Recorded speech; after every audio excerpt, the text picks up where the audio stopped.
Deputy Mattie McGrath promised legislation. Indeed, Taoiseach, I want to ask, and I'm glad the Minister for Education is here, about this DEIS status for 5 Tipperary town primary schools, and indeed the one in Fellert, County Tipperary, the Holy Trinity National School.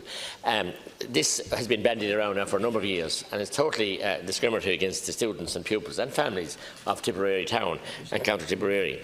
Some parts of Tipperary town are from the worst statistics in the degradation index that's accepted by your government, that's accepted by, as independent barometer, and yet we have failed spectacularly to be included in DEIS status for these schools.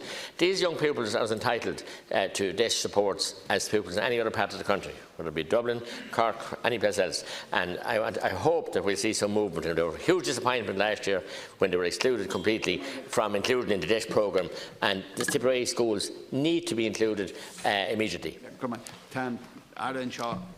McHugh. Well, this issue is an issue that I've worked closely with political representatives and principals. I've met with the principals, as you're aware, Deputy. You're also aware that we're doing an audit of DEIS status in the main, and a lot of areas throughout this country feel that the geographical basis of DEIS status is redundant. I agree with that analysis, so I'm working closely with my officials to see as to how we can come up with a more targeted approach.